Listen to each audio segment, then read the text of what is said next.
Welcome to our 5 on 5. Please be joined today by Gary Leaming, a familiar face, a spokesperson for ODOT. Yeah. Good to see you. Good, Craig. Thanks for being here. Obviously, we're here to talk about the eclipse and what's happening on the interstate and everything throughout the state with our roadways. It's going to be busy. What are you guys expecting right now? Well, we're expecting a huge influx of people, about 1 million people coming to the state, especially in that zone of totality up to the north of us here.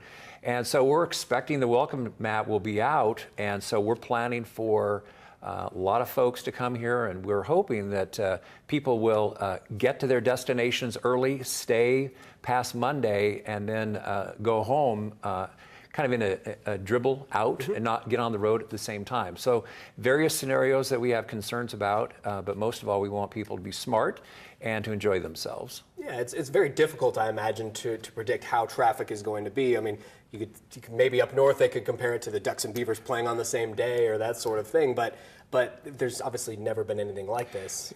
Yeah, exactly. Hard. Yeah, well, it's really different than a game day because most people will travel up on game day and then come back on the same day. Yeah. This one is it's like the game is in that 70-mile band from the coast through Central Oregon and past Ontario. So. ODOT, along with our partners at Oregon State Police and State Forestry, are part of the Emergency Operations Center that will be open in Salem. So we'll be monitoring the activities. Some of the worst case scenarios that we foresee possibly is if it's cloudy on the coast or in the Willamette Valley, and then everybody jumps in their vehicles and then tries to get to Central Oregon to view it. And so that will just be a gridlock. And then, of course, people on the fringes, say from the Portland, Seattle area, getting on I-5 to come down towards Almsville to Brownsville, that zone there in the Willamette Valley, and then that plugs everything up. So, so I think we're as prepared as we can be. I think that we'll be watching and waiting.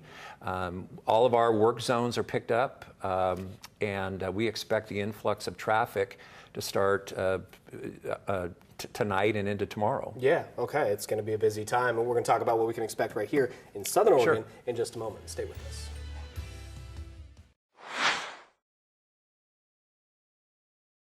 Welcome back to our 5 on 5. Again, we're here with Gary Leaming from ODOT talking about the big eclipse weekend, of course. So what are you guys expecting, or what can people best expect here in Southern Oregon?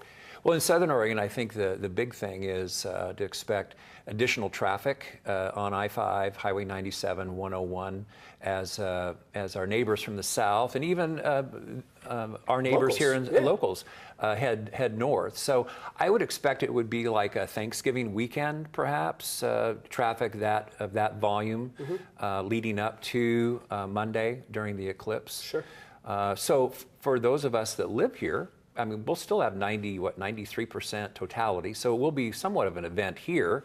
Our suggestion is get to where you're going on Monday early, and then be off the road if you want to watch the eclipse. Don't find yourself in the middle of it and then pull over onto the shoulder of I-5, or be well off the road. Be safe, because one of our fears is people will just pull off the road onto the shoulder, or they'll stop in the middle of the traffic lane and then get rear-ended, and then we've got crashes and so forth. So I just think people need to be smart and plan ahead. Yeah, get there early and stay late. Okay, and whether it's 101, I-5, 97, just the further north you go, expect more traffic, expect more congestion? I think so. I think so. A lot of this is we're kind of reaching out into the future, into our crystal ball. Exactly. But I think you're right. I think the farther north you go into the zone, if you will, I think you're going to find more congestion, more people off on the side roads, and obviously on the main routes,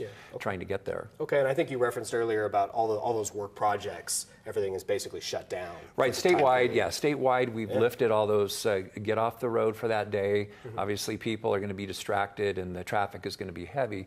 So for the safety of the public and our crews and our contractors, we're pulling everything we can off the road. Okay, and I do want to mention something we're very excited about here in Southern Oregon. TripCheck, your guys' fabulous website that we use so often, now has basically speed of traffic. People can look that up. Right, exactly. So speed of traffic and congestion Mainly, that's what it's targeting. So if it's green, traffic's flowing. If it's yellow, it's obviously slowed, and you have some congestion. If it's red, it's traveling at less than 30 miles an hour. Okay. So that's a great tool to use as you plan ahead. your trip. And it's not just for the eclipse. It's we have it statewide now.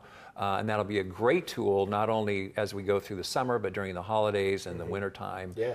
And so you can see where those problems are, those that kind of backup on the state highway system. Yeah, nobody likes to sit in traffic. No Well, way. hopefully they won't Okay. this weekend. Good to All see you, right, Gary. be Thank safe you. out there. All right, stay with us. We'll be right back.